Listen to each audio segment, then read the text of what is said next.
சுவாரஸ்யமான செய்திகளை உடனுக்குடன் தெரிந்து கொள்ள நமது தமிழ் பந்தல் சேனலை மறக்காமல் சப்ஸ்கிரைப் பண்ணிக்கொள்ளுங்கள். தேங்க்யூ ஃபார் வாட்சிங்.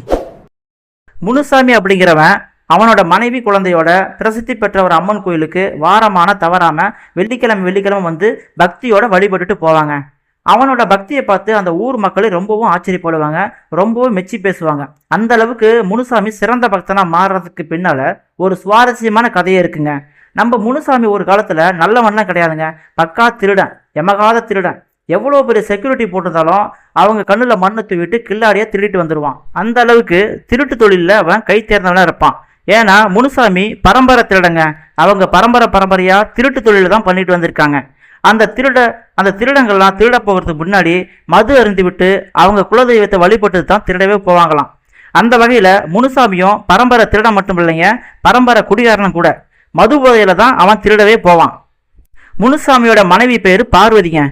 இவ கொஞ்சம் வித்தியாசமானவ. பார்வதி பக்கத்து தெருவில் ஒரு பணக்கார வீட்டு வேலைக்கு போயிட்டு வரதா வழக்கமாக வச்சிருக்கா. முனுசாமி மது குடிக்கிறது, திருட போறதெல்லாம் இவளுக்கு சுத்தமாகவே பிடிக்காதுங்க. இது சம்பந்தமா பேச்சு எடுத்து முனுசாமிக்கும் இவளுக்கும் அடிக்கடி சண்டை நடக்குங்க. ஏங்க தயவு செஞ்சு திருட போகாதீங்க, திருட்டு தொழில கை விட்டுருங்க, குடிக்காதீங்கன்னு சொல்லி பல டைம் சொல்லுவா. நான் தெருவில் நடந்து போனா அங்க பாரு திருடம் போனாட்டி போறா, குடியாரம் போனாட்டி போறான்னு எல்லாம் எனக்கு கேவலமா பேசுறாங்க, தயவு செஞ்சு இந்த திருட்டு தொழிலை விடுங்கன்னு பல முறை சொல்லியும் அவன் கேட்க மாட்டான். இவ சொல்லும் போதெல்லாம் அவனுக்கு கோவம் வந்துடும். கோவம் வந்து உடனே மனைவியை சர மாதிரியா தாக்க ஆரம்பிச்சிருவாங்க. போடி, யார் என்ன சொன்ன உனக்குன்னா, ஊர்ல 1000 பேர் 1000 சொல்லுவாங்க, அதெல்லாம் இங்க பார்த்தா வேலைக்கு ஆகுமா அப்படின்னு சொல்லிட்டு வழக்கமா குடிச்சிட்டு மறுபடியும் திருடத்துக்கு கிளம்பிடுவான். அடுத்த நாள் காலையில பார்வதி வழக்கமா வீட்டு வேலைக்கு போற அந்த பணக்கார வீட்டுக்கு போறா. அங்க பார்வதி அமைதியா சோகமா வேலை செய்யறத பார்த்த அந்த முதலாளி அம்மா, என்னாச்சு பார்வதி, இன்னைக்கு ரொம்ப சோகமா இருக்க, அது என்ன முகத்துல காயமா இருக்குன்னு கேட்கறாங்க.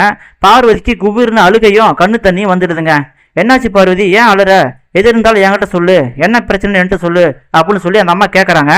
பார்வதி அழுதுகிட்டு, இது போல என் வீட்டுக்காரர் டெய்லியும் குடிக்கிறாருமா, குடிச்சிட்டு திருட போறாரு, கேட்டா இது என் குல தொழில்னு சொல்றாரு, இவர்கிட்ட திருடு கொடுத்துட்டு அந்த குடும்பம் எல்லாம் எவ்வளவு சாபம் விட்டுருப்பாங்க, எவ்வளவு கஷ்டப்பட்டு சேர்த்து வச்சிருப்பாங்க, அந்த பாவமெல்லாம் என் குடும்பத்தான வந்து சேரும் அப்படின்னு சொல்லி புலம்புறா.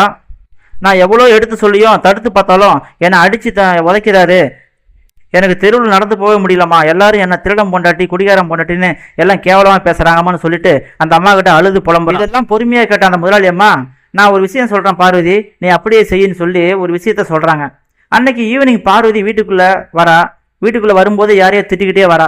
வீட்டில் இருந்த முனுசாமி, பார்வதி யாரை திட்டிகிட்டே வரான்னு கேட்குறான். அதுக்கு ஒரு காய்கறி கூட ஒழுங்காக வாங்க முடியலைங்க, காய்கறி கூட எல்லா காய்கறியும் குதிரை ரேட்டுக்கு விற்கிது, எவ்வளோ அநியாயமே விற்கிறாங்க பாருங்க, எல்லாருமே ஏதாவது ஒரு ரூபத்தில் மற்றவங்கள்ட்ட திருடத்தான் பார்க்குறாங்கன்னு சொல்லிட்டு புலம்பிக்கிட்டே இருக்கான். உடனே முனுசாமி சொல்கிறான், பின்ன என்ன நினச்ச, இந்த உலகத்தில் எல்லாருமே திருடங்க தான், என்ன நான் நேரடியாக திருடுறேன், மற்றவங்களாம் மறைமுகமாக திருடுறாங்கன்னு சொல்கிறான். உடனே பார்வதியும், ஆமாங்க நீங்கள் சொல்கிறது கரெக்ட் தாங்க, இவங்கள்ட்ட இருந்து இப்படி தான் திருடணும், நானே நம்பர் 1 திருடனோட பொண்டாட்டி, என்கிட்ட இருந்தே அவன் திருட பார்க்குறாங்க பாருன்னு சொல்லிட்டு முனுசாமிக்கு சப்போர்ட்டாகவே பேசுகிறா. பின்ன இப்போது புரிஞ்சுதா உனக்கு, இனிமேல் என்னை தடுக்காமல் நான் திருட போகும்போது எனக்கு உற்சாகமாக வழி அனுப்பி வைன்னு சொல்கிறான். அட போங்க, இனிமேல் நான் ஏன் உங்களை தடுக்க போகிறேன், நீங்கள் தாராளமாக போங்க, நான் இனிமேல் உங்களை திருட போவேன்னு சொல்ல மாட்டேன், திட்டவும் மாட்டேன்னு சொல்லி அவனுக்கு சப்போர்ட்டாக பேசிகிட்டு இருக்கா. முனுசாமி ஹாப்பி ஆயிடுறான். கூடவே இன்னும் 2 ரவுண்டு சேர்த்து ஊற்றிக்கிறான். மது மயக்கத்தில், பார்வதி நான் வரட்டா அப்படின்னு சொல்லி திருடுறதுக்கு கிளம்பி போயிடுறான். அடுத்த நாள் காலையில் எழுந்திருக்கிறான்.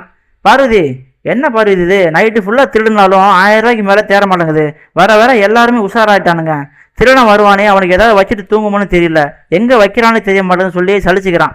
அதுக்கு பார்வதி, ஆமாங்க இப்படியே போனால் வேலைக்காவது, உங்களுக்கு கோட்டரை வாங்க கூட காசு கிடைக்கலன்னா என்ன அர்த்தம், நான் ஒன்று சொல்கிறேன், எங்கள் முதலாளி அம்மா ஒன்று என்கிட்ட சொன்னாங்க, அதுபோல் நீங்கள் செஞ்சீங்கன்னா ஒரு வேளை உங்களுக்கு அதிகமாக காசு கிடைக்கலான்னு சொல்கிறா. முனுசாமி, ஆஹா இத்தனை நாள் நம்மளை திருட போகக்கூடாது குடிக்கக்கூடாதுன்னு சொன்னவோ இன்னைக்கு நமக்கு ஐடியா தராளே அப்படின்னு சொல்லிட்டு ரொம்ப ஆர்வமாயிடுறான். அது என்ன ஐடியா பார்வதின்னு கேட்குறான்.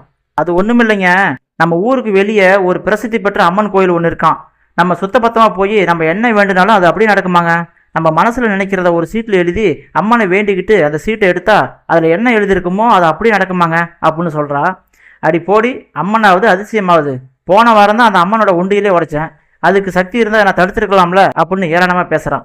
அதுக்கு பார்வதி சொல்கிறா, நீங்கள் குடிச்சிட்டு போயிருப்பீங்க, அதான் உன்னை நீ சுயபுத்தி இல்லாமல் செஞ்சுட்டேன்னு சொல்லி பாவம் பார்த்து உன்னை விட்டுருக்கோம் அப்படின்னு சொல்கிறா. ஆனால் உங்களுக்கு நிறைய காசு வேணும்னா நீங்கள் குடிக்காமல் சுத்தபத்தமாக சுயபுத்தியோடு வேண்டிக்கிட்டீங்கன்னா கண்டிப்பாக உங்களுக்கு நிறைய பணம் கிடைக்கும் பாருங்க அப்படின்னு சொல்கிறா. ஆனால் பார்வதி சொல்கிறதா அவனுக்கு சிரிப்பு தான் வந்துச்சு.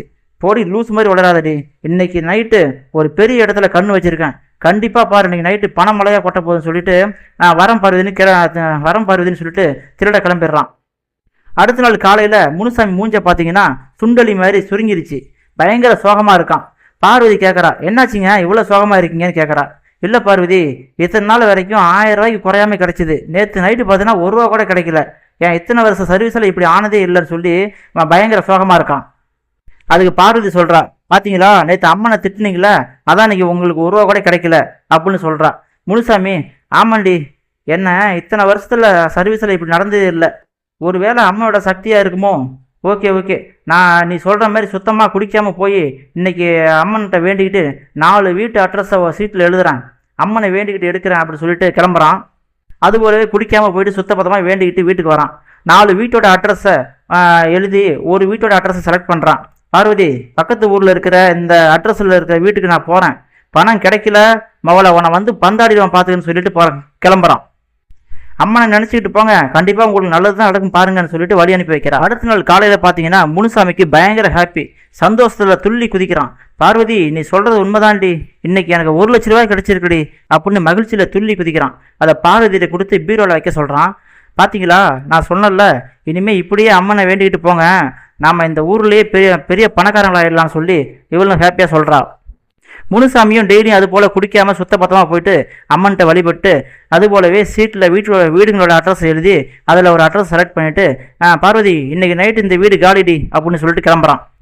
பார்வதியும் சந்தோஷமாக வழி அனுப்பி வைக்கிறா. இப்படியே 1 மாதம் போயிட்டே இருக்குங்க. அன்னைக்கு நைட்டு ஒரு வீட்டில் 1 லட்ச ரூபா கொள்ளையடிச்சிட்டு அடுத்த நாள் காலையில் அந்த வீட்டு வழியாக ஏதோ பொருள் பர்ச்சேஸ் பண்ணுறதுக்காக கடத்தலுக்கு போகிறான். பார்வதியும் கூட போய்கிட்டு இருக்கா. அந்த வீட்டில் பார்த்தீங்கன்னா ஒரே கூட்டமாக இருக்குது, ஒரே அழுகையாக இருக்குது. முனுசாமி அங்கே ஒருத்தரை கூப்பிட்டு, ஏன் எல்லாம் அழுகுறாங்க, பார்க்க போனால் அந்த வீட்டுக்காரன் மட்டும்தான் அழுகணும், இங்கே என்னடனா ஒரு ஊரே அழுதுகிட்டு இருக்கு அப்படின்னு கேட்குறான். அதுக்கு அந்த ஊருக்காரன் சொல்கிறாரு, இல்லைங்க இந்த வீட்டுக்காரர் கஷ்டப்பட்டு தன்னோட மனைவியோட ஆப்ரேஷன் செலவுக்காக 1 லட்ச ரூபா சேர்த்து வச்சுருந்துருக்காரு, அந்த பணத்தை எந்த பாவியோ நேற்று நைட்டு களவான்ட்டு போயிட்டான், இன்றைக்கி அவரால் பணம் கட்ட முடியல, அதனால் அவரோட மனைவிக்கு ஆப்ரேஷன் தள்ளி போச்சு, இப்போ அவங்க இறந்தே போயிட்டாங்க அப்படின்னு சொல்லிட்டு அவனும் அழுகுறான். இதை கேட்ட முனுசாமிக்கு மயக்கமே வந்துடுச்சு, நம்மளால ஒரு உயிரே போயிடுச்சு அப்படின்னு சொல்லிட்டு இவனும் அழுகுறான். ஐயையோ இப்படி ஒரு தப்பு பண்ணிட்டோமே அப்படின்னு ரொம்ப அழுது வேகமாக மனசு தேம்ப அழுகுறான். இதுபோல் எத்தனையோ வீட்டில் திருடிருக்கேன், அவங்க எவ்வளோ கஷ்டப்பட்டு இந்த பணத்தை சேர்த்துருப்பாங்க, நான் அதையெல்லாம் ஈஸியாக கொள்ளையடிச்சிட்டேனே, இதனால் எத்தனை குடும்பம் கஷ்டப்பட்டுருப்பாங்க, இத்தனை நாள் மது போதையில் திருடுறதுனால எனக்கு மனசாட்சியே இல்லாமல் போயிடுச்சு, இப்போ நான் குடிக்காமல் செஞ்ச தப்பால் என் மனசாட்சி நான் பண்ணது தப்பு தாண்டா அப்படின்னு சொல்லிட்டு என் மனசாட்சி உறுத்துது அப்படின்னு கடவுளே நான் இனிமேல் திருடவே மாட்டேன், குடிக்கவே மாட்டேன்னு சொல்லி வேகமாக அவன் அறியாமல் வெளியே கத்துறான். உடனே முனுசாமி கத்துறதை கேட்ட எல்லாரும் அழுகை நிறுத்திடுறாங்க. அங்கே இறந்து போயிருந்த அந்த அம்மாவும் எழுந்து வராங்க. நேராக முனுசாமி கிட்ட வந்து, முனுசாமி நான் சாகலப்பா, செத்த மாதிரி நடித்தேன், மது போதையில் தூங்கிட்டு இருந்தவன் மனசாட்சியை எழுப்பி விட தான் இப்படி ஒரு நாடகம் போட்டோம், அப்புறம் நான் யாருன்னு தெரியுதா உனக்கு, நான் தான் உன் மனைவி வீட்டு வேலை செய்கிற அந்த வீட்டோட முதலாளி அம்மான்னு சொல்கிறா. முனுசாமிக்கு இப்போ அந்த குற்ற உணர்வு மறைஞ்சிருச்சு. அம்மா என்னை மன்னிச்சிடுங்க, என்னால் ஒரு உயிர் போச்சுன்னு என் மனசு எவ்வளோ வேதனைப்பட்டுச்சு தெரியுமா, நான் கொள்ளையடித்த வீட்டுக்காரங்கெல்லாம் இப்படி தானே பணத்தை பறி கொடுத்துட்டு வேதனைப்பட்டிருப்பாங்க, இனிமேல் நான் திருடவே மாட்டேம்மா, தப்பு செய்யவே மாட்டேன், தப்பு செய்ய தூண்டுற அந்த குடியையும் நான் தொட மாட்டேன், என்னை எல்லாரும் மன்னிச்சிருக்குன்னு கெஞ்சிறான். உடனே முனுசாமி கிட்ட பார்வதி சொல்கிறா, எங்கள் முதலாளி அம்மா தாங்க இப்படி செய்ய சொன்னாங்க, அவர் செய்கிற தப்புக்கு காரணம் அவர் கிடையாது, அவர் குடிக்கிறது தான் காரணம், மது போதையில் தான் இப்படி தப்பு பண்ணுறாரு, குடிக்கிறத நிறுத்திட்டு அவர் செய்கிற தப்பை உணர்ந்து பார்த்தா கண்டிப்பாக அவர் மனசாட்சி அவருக்கு உறுத்தும்னு சொன்னாங்க, அதுக்காக தான் இப்படி ஒரு நாடகம் போட்டோன்னு சொல்கிறா. நீங்கள் டெய்லியும் இந்த வீட்டுக்கு தான் கொள்ளடிக்க போகணுன்ட்டு சொல்லுவீங்க, நான் உடனே அந்த வீட்டு அட்ரஸை எங்கள் முதலாளி அம்மாட்ட சொல்லுவேன், அவங்க அந்த வீட்டுக்கார்ட்ட பேசி அந்த வீட்டில் 1 லட்ச ரூபா வச்சுட்டு நீங்கள் கண்டுக்காமல் இருங்கன்னு சொல்லுவாங்க, நீங்கள் அதை கொள்ளடிச்சு கொண்டு வந்து என்கிட்ட கொடுப்பீங்க, நான் மறுபடியும் அதை கொண்டு போய் எங்கள் முதலாளி அம்மாட்ட கொடுப்பேன், இப்படியே ரொட்டீனாக பண்ணிட்டு இருக்கும்போது இப்போ நீ இந்த விஷயமா நாடகம் போட்டது இப்போ சக்ஸஸ் ஆகிடுச்சு, நீங்கள் வந்து திருந்துட்டீங்க அப்படின்னு சொல்லி ரொம்ப ஹாப்பி ஆகிறா. உடனே நம்ம திருந்ததுக்கு காரணமான அந்த முதலாளி அம்மாவும் தன்னுடைய மனைவியும் பார்த்து கையெடுத்து கும்பிட்டு, இனிமேல் நான் வாழ்க்கையில் செஞ்ச தப்புக்கெல்லாம் மன்னிப்பு கேட்டு யாரையும் நான் புண்படுத்த மாட்டேன், இனிமேல் திருடவே மாட்டேன்னு சொல்லி ஒரு உறுதிமொழி எடுத்துக்கிறாங்க. பொதுவாக மனிதர்கள் எல்லோரும் தெரிஞ்சோ தெரியாமையோ தப்பு செய்வாங்க, அது மனித இயல்புங்க. பெரும்பாலான தவறு குடிபோதையில் தான் நடக்குது. நாம் ஒருத்தன் தவறு செய்கிறான்னு அவனை ஒரேடியாக வெறுத்தோம்னா அவங்க செஞ்ச தப்பு அவங்க மனசாட்சி உறுத்தாது, மாறாக அவனை இன்னும் தப்பு செய்ய தூண்டுங்க. அவனுக்கு நிறைய வாய்ப்பு கொடுங்க, திருந்துறதுக்கு சந்தர்ப்பம் கொடுங்க. கண்டிப்பா அவன் ஒரு நாள் மகானா மாறுவான். இது போன்ற சுவாரஸ்யமான செய்திகள், உங்கள் மனதை நெகிழ வைக்கக்கூடிய நெகிழ்ச்சியான சம்பவங்கள், உங்களை உறைய வைக்கக்கூடிய உண்மை சம்பவங்களை பற்றி நீங்கள் உடனுக்குடன் தெரிந்து கொள்ள வேண்டுமென்றால் நமது சேனலை மறக்காமல் சப்ஸ்கிரைப் பண்ணிக்கொண்டு கூடவே வர பெல் சிம்பலை கிளிக் பண்ணிக்கொண்டு நமக்கு ஆதரவு தாருங்கள். தேங்க்யூ ஃபார் வாட்சிங். சுவாரஸ்யமான செய்திகளை உடனுக்குடன் தெரிந்து கொள்ள நமது தமிழ் பந்தல் சேனலை மறக்காமல் சப்ஸ்கிரைப் பண்ணிக்கொள்ளுங்கள். தேங்க்யூ ஃபார் வாட்சிங்.